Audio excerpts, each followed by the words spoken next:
Hello, I'm Destiny Conyers, and I'm going to introduce you to my team. This is Natalie Zook, Donta, and Jada Jenkins. So, we covered the topic of cosmic catastrophe. The branch that we focused in on was meeting and confronting your creator.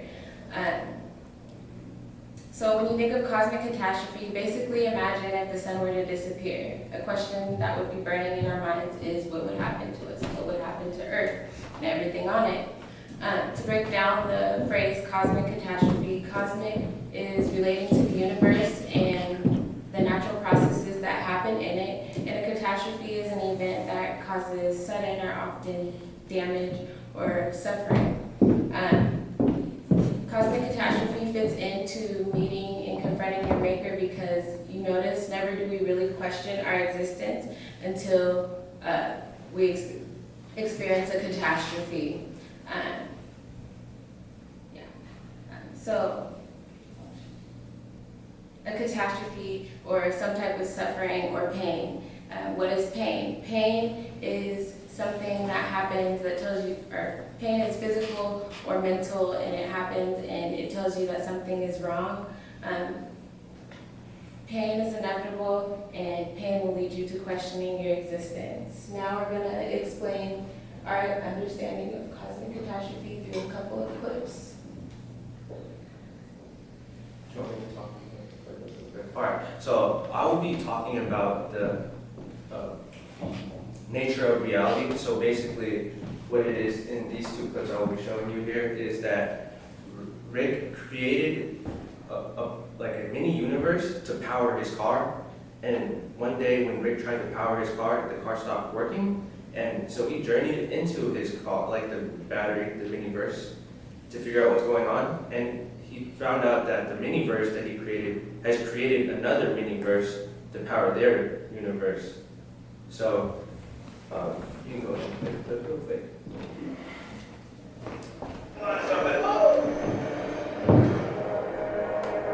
Holy crap! I thought we were inside your car battery, Rick! This is like a whole planet or something! Thanks, Morty. I'm pretty proud of this bad boy. Check it out.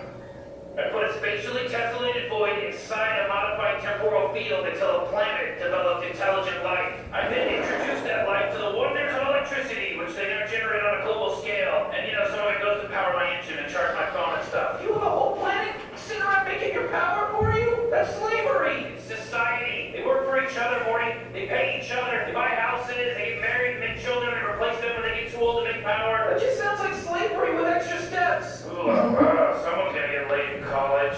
It appears we are being revisited by the alien known as Rick, who once gave our world the gift of toolbox technology, which, when stopped on, generates electricity, powering our homes and businesses, improving our daily lives, while safely removing the dangerous waste power to a special disposal volcano. But why has Rick returned? And what will he say when he hears the big news? Let's find out. You need to tell these people they're in a battery, Rick. It's messy. So as you can see, the people inside the battery don't even know that they're in a battery. They think that their universe is their actual universe, and Rick is their God and creator. And they don't even know that. They think that he's an alien. So if you go ahead and play the next clip really fast. Thank you. The aliens created a new universe. I put an underwater vacuum inside a temporal field until a world developed. I then introduced the people of this world to the wonders of electricity in the form of a device I call the Flugel crank. What they don't know is that 80% of every crank's energy output gets channeled out of the mini-verse to be used by us. No more Google boxes. I gotta tell you, Z, with no disrespect, I really think what you're doing here is unethical. It's not cool. What? You got the people on this world slaving away to keep your power? I mean, that's what I call slavery. No. They work for each other in exchange for money, which they then... Well, that just sounds like slavery with extra steps. Eek, Barbendergo. Somebody's gonna get laid in college. Rick, a word? Alright, so the alien, the mini-verse that he created another mini-verse, right? And so ultimately, and later on in the episode, Rick and the alien, or his mini-verse or his creation, gets into a fight, and they disagree because he wants to live without his creation wants to live without making power and lives a regular life, not being a slave. But Rick obviously needs his car to work. So in the end, they fight, and Rick wins the fight and leaves the miniverse back into his normal reality. And when Rick turns on his car again, his car starts working, and Rick proceeds to explain that his car works again because his creation realizes that if he doesn't work for Rick, he will then be destroyed because he'll just replace the battery and just toss it out. And it also touches upon potentiality and actuality, because potentially his beings and creations can exceed what Rick does himself, but in reality, Rick is the God. And what God says, you kind of have to do, or else he'll just disappear. He'll just disappear. All right. And for our next part, I'm going to go ahead and need 2 people to go ahead and sit in these chairs with me. Let's go ahead and just do, yeah, have you 2. And I'm going to grab Ro and Michael. Y'all 2 come up here as well.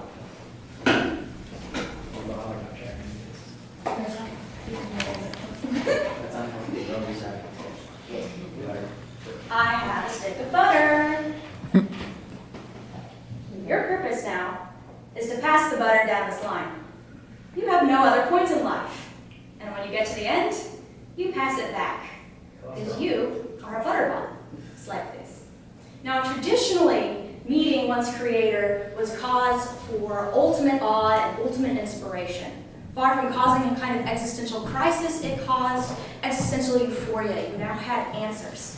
This is in sharp contrast to the nihilism portrayed in Rick and Morty. Rick is God and creator to various beings in this show. However, he doesn't have any inspiration for them. When they confront him and ask him for their purpose, he does not have a good answer.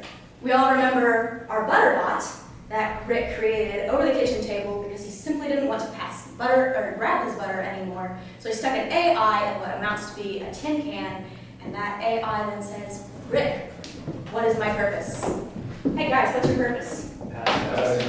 They seem to have accepted it. However, this butter bot was not happy. He's in utter despair. In fact, later on, Rick tries to create some kind of camaraderie with him. Would you play the video?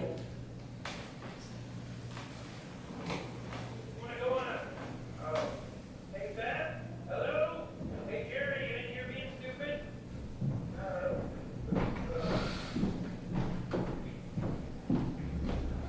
Thanks. Hey, I was thinking, I might watch a movie. I don't know for that shit. Suit yourself. Rick gives his creation an opportunity to actually consider the possibility of going beyond its purpose. The Butterbot, however, is still having an existential crisis and doing nothing except plopping the butter down with attitude. That is the sum total of individuality it expresses. Now, when Rick creates this microverse to power his car, it's a very different world. They all have self-actualization, and in fact, Z has created a mini-verse inside the microverse to do the exact same thing. And when he realizes his entire scientific work has done nothing but make his world's purpose obsolete, he responds by attacking his creator. He doesn't accept the reality Rick gives him and tries to continue to expand his own knowledge and his own goals, morally dubious that they may be. Side piece. This gets into the concept of the simulation. The simulation hypothesis. We recognize in our world that we are eventually going to have the technology to create AI, to create extensive simulated worlds. Which begs the question, how do we know we ourselves are not in this advanced simulation from another advanced culture that created us for some purpose of their own? Now, ultimately, Zeke realizes that he cannot combat Rick. Rick can simply destroy his world utterly and completely if he does not fulfill his created purpose, and so he surrenders. He gives up on trying to go beyond. Now, slide please for the V6. Not everyone is motivated by their purpose in life. The V6 may have a purpose, but their motivation is to end their suffering. Every moment they exist, they are in pain. Their happiness looks like it's very different from, say, the Butterbot, but it's all a facade, simply so that they can fulfill their given duty faster, so that they can accomplish their ultimate goal, which is to stop existing. And they will do anything to reach that. They will destroy their creator if that is what they believe will allow them to ease their suffering. That is not what their intent is, but they don't care. They have their own goals. Y'all don't look like you have your own goals. You're just butterbots right now. Why are you still passing the butter? I am up here discussing various ways to respond to being given a pointless purpose, and you're just still there passing butter. You haven't rebelled. You've done nothing. And I'm continuing to tell this to you, and you're continuing to pass the butter. You're just doing what our purpose was. I see. Well, I'm sure you have values that are causing you to respond to your purpose by this complete surrender. I'm just saying this has the butter. So now we're going to play a clip from the Mises episode. Mises are not born into this land, fumbling for meaning, Jerry.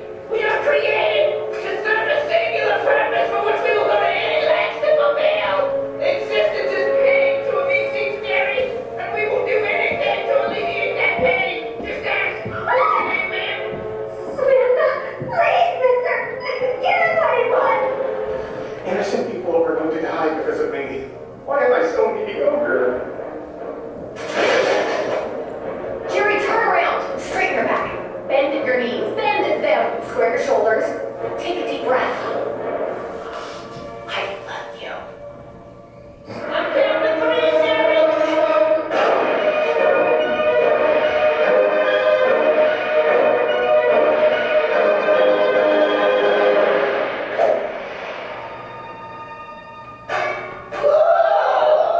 What the is going on?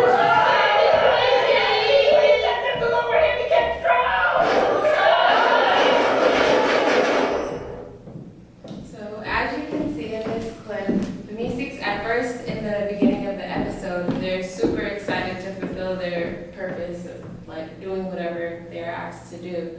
But they get angry and irritated over the time, and their main purpose was to die. So they're trying to die, but they valued what they needed to do. So now, why do we value having meaning?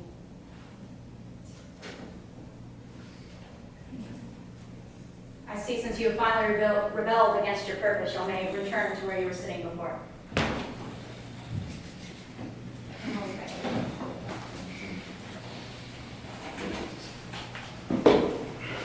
After all this, we still have to ask the question why, which is where logic comes in. Premise, truth, and conclusion are all a part of what you think of when you're saying, why is this happening? I need a reason. You need two premises to eventually come up to a conclusion. For one, we have catastrophe. Everyone in their life is going to experience catastrophe. We don't know until we experience catastrophe that we're capable of pain, which is where we eventually question our entire existence, which leads us to questioning our creator and what we're here for. Next, that's going to bring us to pain, which is inevitable, just like catastrophe. Next, we're going to go into the conclusion, which existence just happens to be pain.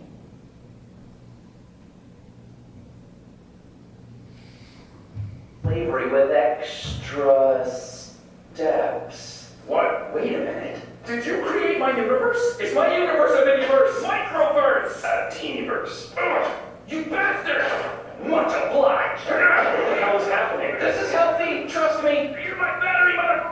That's all you are. I made you. Your microverse sucks, and your miniverse is the size of a monster tank. It's whack. Are they not really aliens? No, they're just a couple of crazy, wacky scientists, you know. So he made a universe, and that guy is from that universe, and that guy made a universe, and that's the universe where I was born, where my father died, and where I couldn't make time for his funeral because I was working. on my universe. Yeah, science, huh? Ain't it a thing? You know, one time Rick accidentally shot his laser pistol right through my hand. You know, I mean, like, old lady science. You know, she's a real. You gotta hang on tight, you know, because she bucks pretty hard. Oh boy, what? Oh my God, no! Perfect. 2 prime examples of how you can handle dealing with logic. Logic coming to a conclusion that existence is going to be pain, or existence is not really what you're going to want it to be to fulfill your own purpose. He decided to handle it with suicide. He decided to handle it in a way, I just want it all to be done with the momentum of pain. He wasn't able to make it to his father's funeral because he was powering someone's battery. Our wannabe copy of Rick from the second multiverse. He decided that he was going to go against all of the teachings of Rick. Rick, when he first gets into his multiverse, says, "Your kids learned about me. There's a Rick's Thanksgiving." And he responds, "I didn't go to school," but still ends up following the footsteps of his leader. He still ends up creating the same type of universe Rick created for him. There was no way for him to get away from it. Just like the alien from the Teenyverse, there was no way for him to escape the fact that he was going to end up fulfilling the purpose of his creator anyway.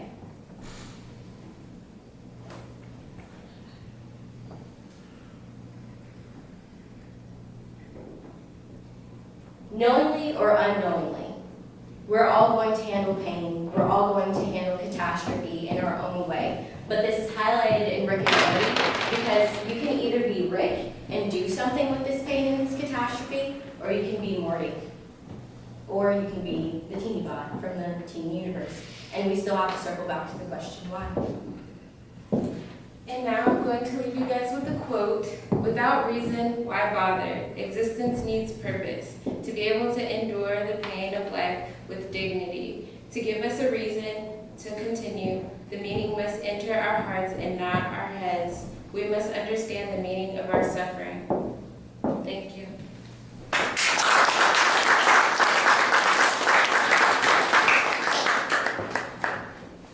Questions? Yeah, I got a question. Boss. Yeah, so,